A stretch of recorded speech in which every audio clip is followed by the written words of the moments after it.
Imagine a corporation so powerful it could change the destiny of an entire subcontinent. Picture a company so rich it could influence the fate of nations. This isn't a plot from a dystopian novel. This is the true story of the East India Company, a saga of ambition, greed, and ruthless power. How does a simple trading company transform into an empire's puppet master? What hidden stories of exploitation and corruption lurk beneath its polished exterior?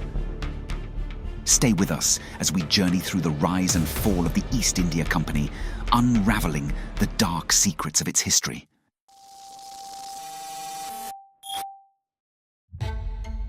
Founded in 1600, the East India Company started as a modest venture seeking the riches of the East. But little did anyone know this tiny spark would ignite a wildfire sweeping across continents. From the bustling streets of London to the exotic ports of India, the company's influence spread like a shadow, leaving an indelible mark on history.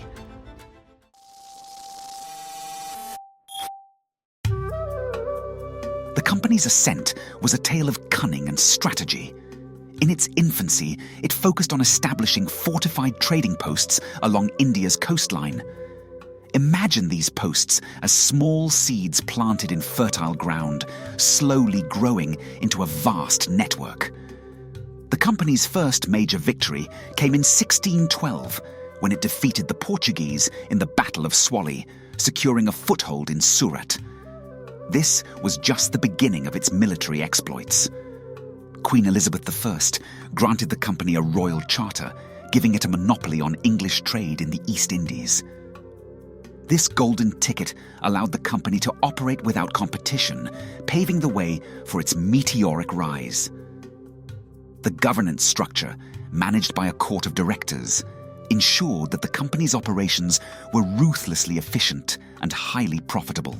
As the Mughal Empire weakened, the East India Company seized its chance. Through clever diplomacy and strategic alliances, it gained control over vast territories. Figures like Robert Clive played pivotal roles, especially after the Battle of Plassey in 1757, which marked the beginning of British dominance in India. But power has a dark side. The company's aggressive expansion tactics often involved exploiting local conflicts and turning rulers against each other. Its private army, at its peak, larger than the British Army itself, was the iron fist that enforced its will.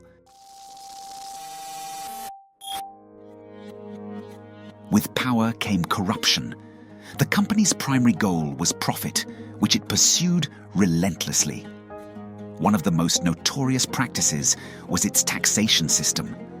After the Battle of Plassey, the company gained the right to collect taxes in Bengal.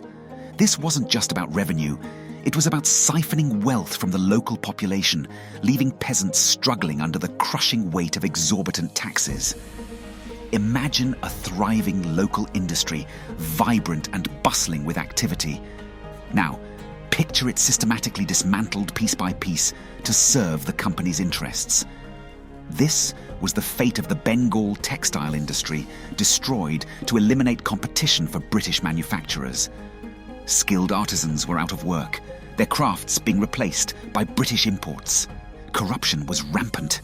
Officials, driven by greed, amassed personal fortunes through bribery and embezzlement. The company's agents, known as nabobs, returned to Britain with vast wealth, flaunting their ill-gotten gains in society. One of the darkest chapters was the opium trade. The company cultivated opium in India and exported it to China in exchange for tea. This trade wreaked havoc on Chinese society, leading to widespread addiction and social turmoil. When the Chinese government tried to intervene, it sparked the Opium Wars, further entrenching British dominance. The Bengal famine of 1770 is a stark reminder of the company's negligence and greed. During this catastrophic event, millions perished from starvation and disease. Yet the company continued collecting taxes and exporting grain, indifferent to the suffering around them. The East India Company's rule left deep scars on the colonies. Socially, it disrupted traditional ways of life, imposing British customs, laws, and education systems.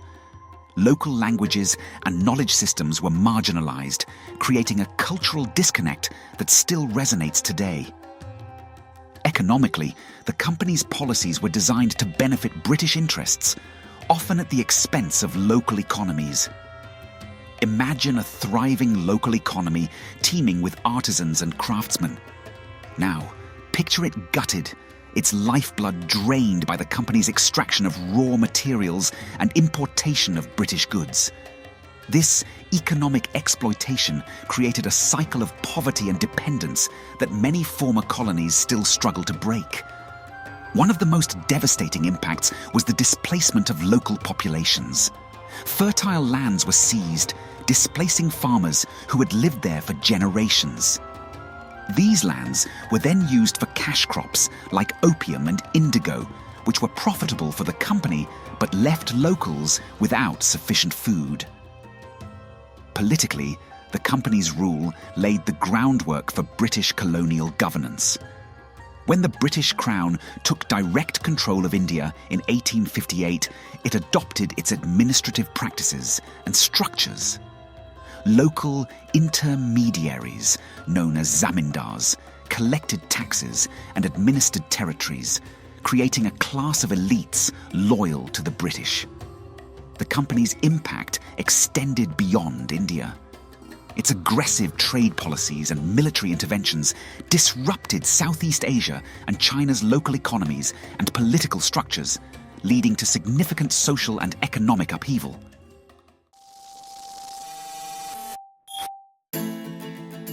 The legacy of the East India Company is a tangled web of progress and pain. While it played a pivotal role in global commerce and cultural exchange, it also left deep scars of exploitation and inequality. The company's relentless pursuit of profit highlighted the dangers of unchecked corporate power. Its economic policies disrupted local economies, leading to widespread poverty, a legacy that former colonies still grapple with. The social and cultural impacts were equally profound, uprooting traditional ways of life and marginalizing local customs. The East India Company's story is a cautionary tale about the consequences of imperialism and corporate overreach.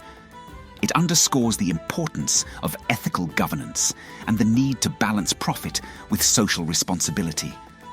Today, as we reflect on this dark history, it is crucial to learn from the past to build a better future. Let's continue to uncover and learn from history's hidden stories. Like, share, and subscribe to Ancestral Archives for deeper dives into the past that shape our present and future.